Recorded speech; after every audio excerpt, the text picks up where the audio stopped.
तो now students, अब मैं आपको एक सिनेरियो, रियल टाइम सिनेरियो आपके सामने प्रेजेंट करता हूँ। सिनेरियो का मतलब ये है, जो मैंने अभी थोड़ी देर पहले कहा था, कि आपने रिक्वायरमेंट्स, यानी जो गिवन रिक्वायरमेंट्स हैं, वहीं से आपने एंटिटीज को ड्राइव करना है। तो मैं आपके सामने कुछ रिक्वायरमेंट्स मैं प्रेजेंट करता हूँ, और ये रियल टाइम स्टेटमेंट्स हैं। मतलब ये कोई फेक आउट नहीं है, यानी ये कोई ख्यालाती रिक्वायरमेंट्स नहीं है, एक्चुअल रिक्वायरमेंट्स हैं। फिर यहाँ से हम आइडेंटिफाई करने की कोशिश करेंगे entities, that would be the first thing. उसके बाद हम एंटिटीज के एट्रीब्यूट्स को आइडेंटिफाई करेंगे।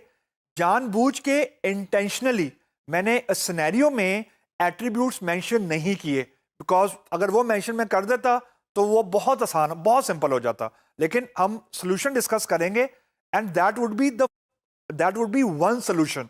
तो उसको आपने याद नहीं करना, यानी रट्टा नहीं लगाने बैठे ना, उसको आपने, हम वी विल डिस्कस इट, हम उसको डिस्कस करेंगे। और मैं ये सजेस्ट करूंगा आप खुद से कुछ एट्रीब्यूट्स को आइडेंटिफाई करें। That would be a good exercise to do.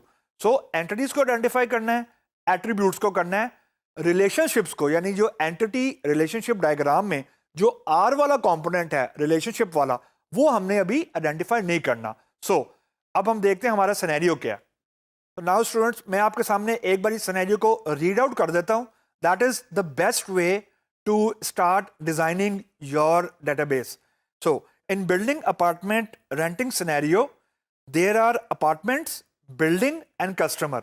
यानी कोई बिल्डिंग अपार्टमेंट का सिनेरियो है, उसमें ऑब्वियसली कुछ अपार्टमेंट्स अवेलेबल हैं बिल्डिंग के अंदर, और कुछ कस्टमर है जो रेंट आउट करना चाहते हैं। There are multiple floors in the building, and on each floor there are multiple apartments. Building के अंदर मल्टीपल फ्लोर्स हैं, यानी एक से ज़्यादा फ्लोर्स हैं, और उन फ्लोर्स के ऊपर अपार्टमेंट्स हैं। फ्लोर कैन हैव जीरो और नो अपार्टमेंट, यानी ऐसा फ्लोर भी हो सकता है कि जिसपे अपार्टमेंट मौजूद ना हो।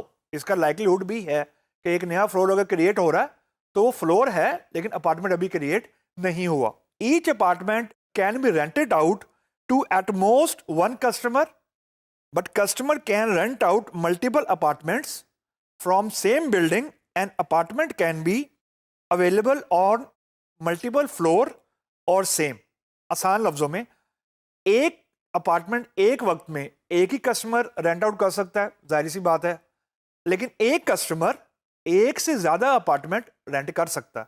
और एक अपार्टमेंट जो है वो एक बिल्डिंग का पार्ट भी हो सकता है, मल्टीपल बिल्डिंग का पार्ट भी हो सकता है जो कस्टमर रेंट आउट करेगा। इसका मतलब कतई ये नहीं है कि एक अपार्टमेंट दो बिल्डिंग का पार्ट है।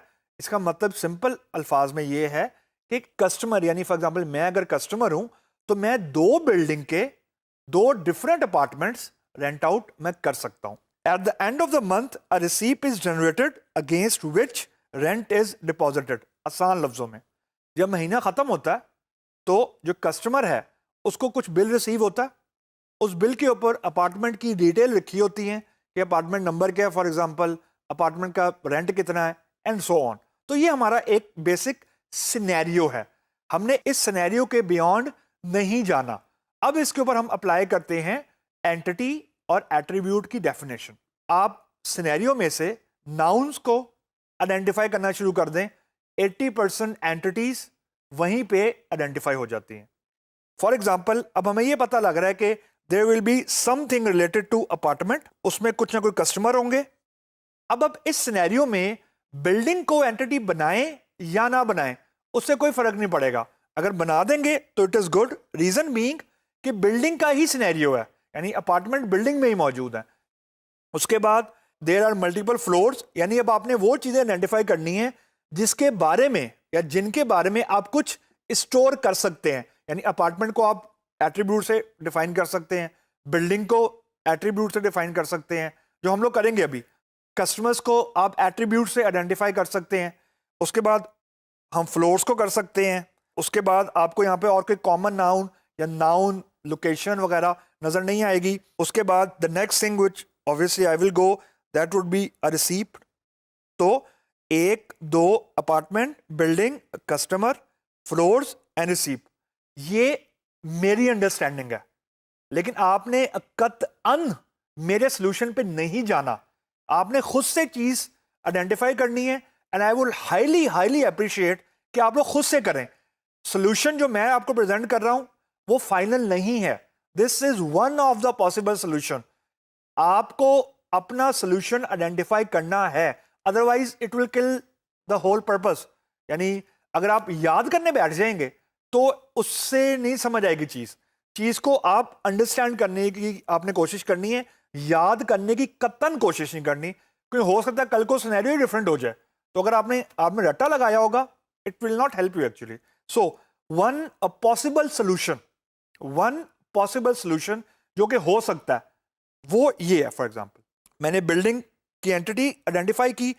अब मैंने फॉर एग्जांपल बिल्डिंग का नेम, उसका एड्रेस, उसका फोन नंबर, यानी उसके 3 एट्रीब्यूट हैं जो बिल्डिंग को डिफाइन कर रहे हैं।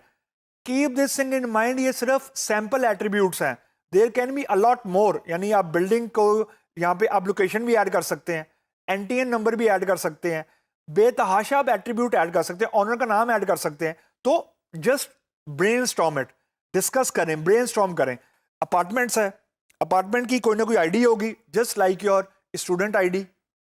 उसका कोई ना कोई कवर्ड एरिया होगा, उसका कोई ना कोई स्टेटस होगा, यानी वो अभी रेंट के लिए अवेलेबल है या नहीं है। इसके अलावा भी बड़े इंटरेस्टिंग एट्रीब्यूट हो सकते हैं। यानी ये अपार्टमेंट क्या 2 महीने के लिए अगर रेंट हो तो उसका रेंट क्या कम हो जाएगा या नहीं होगा, रेंट का एट्रीब्यूट वो भी आ सकता है। So the whole point is कि इसके अंदर मैंने कुछ लूप होल जानबूझ के छोड़े हैं ताकि I just want you to think over it. उसके बाद कस्टमर है, कस्टमर की आईडी है, नाम है उसका, CNIC है, कॉन्टैक्ट नंबर है। फॉर एग्जाम्पल जितने एट्रीब्यूट मैंने लिखे हैं आप हर एक में 3-3 एट्रीब्यूट खुद से ऐड करें। फ्लोर है, फ्लोर नंबर है, नंबर ऑफ अपार्टमेंट्स हैं, और इसके अंदर बहुत ज़्यादा एट्रीब्यूट हो सकते हैं। रिसीप्ट है, यानी रिसीप्ट के अंदर क्या क्या चीज़ें होंगी अमूमन, कौन से कस्टमर को यानी उसका रेंट, उसकी ID, apartment number, date of receipt, amount. यहाँ पे विजिबली मैंने जानबूझ के रिसीव आईडी छोड़ दी है, तो आप यहाँ पे रिसीव आईडी ऐड कर सकते हैं। इसके अलावा बेतहाशा इस एंटिटी के, जो रिसीव की एंटिटी है, इसके बेतहाशा एट्रीब्यूट हो सकते हैं। यानी इस रसीद को पे करने की डेडलाइन क्या है, कौन से बैंक में पे कर सकते हैं। यानी रसीद से मुराद है जो आपको फॉर एग्जांपल अपना फी चलान मिलता है, बिल्कुल वैसे ही कस्टमर को रेंट का चलान मिलता है महीने के आखिर में। तो ये बेसिकली हमारी कुछ एट्रीब्यूट्स हैं। एंटिटीज पे आप लोग मोर और लेस यही होंगी। दिस इज माय ओपिनियन, आपका ओपिनियन डिफर करना चाहिए। एट्रीब्यूट्स 3-3 4-4 खुद से ऐड करें ताकि आपको थोड़ा सा दिमाग आपका चलना शुरू हो, क्योंकि यही एट्रीब्यूट आगे जाके जब हम लोग अपना ई-कॉमर्स स्टोर हम कॉन्फ़िगर करेंगे तो ये एट्रीब्यूट आपको एक्चुअली स्क्रीन के ऊपर नजर आएंगे।